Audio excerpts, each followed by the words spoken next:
How you doing? Thank you for a comment. First off, I just want to say like one of my core values as a Christian and as a man is standing firm in what you believe in. In 2021, I enlisted into the military. As far as Thank I you know, for your service. thank you. As far as I know, I was the only trainee at Fort Benning, Georgia, to decline the COVID vaccine, even when everyone was trying to force me to take it. I was discharged for it.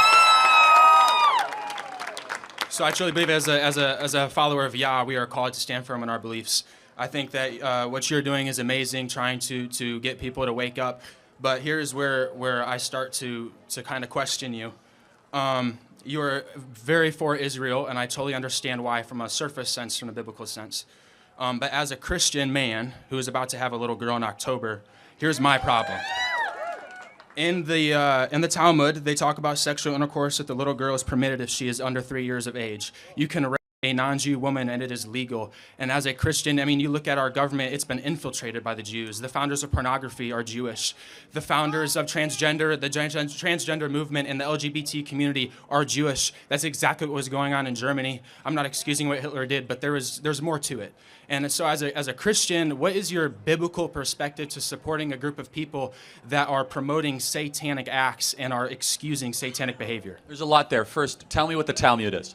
So the Talmud, I believe, is like a set of rules that it's kind of like our Ten Commandments, but on a bigger sense. No, it's not that. So Okay. the Talmud would be to the Federalist Papers to the Constitution. So do you know what the Torah is? Yeah, the Torah is like the Old Testament, like what Close. they Yeah, consider Genesis, the Exodus, Bible. Leviticus, Yeah, Numbers, it's Deuteronomy. their version of the Bible. Yeah. Well, that Tanakh is their version. It's actually our version. We have an indecipherable Old Testament. So let me just kind of give you a little bit overview, and then we'll talk about the Talmud. So the Torah is the most holy text in Judaism, which is indistinguishable from that as Christians. Genesis, Exodus, Leviticus, Numbers, Deuteronomy. It's the 5 books of Moses, otherwise known as the Pentateuch.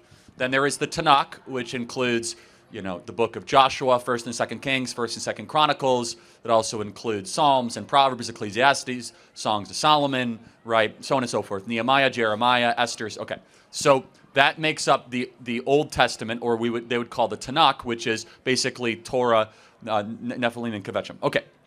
Then there's the Talmud. The Talmud is interpretation of the Torah and of the Tanakh. It is basically rabbis arguing back and forth.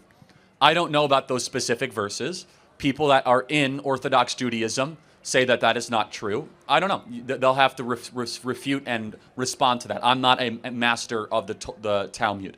I do know the Torah very, very well. And I can tell you right now, nowhere in the Torah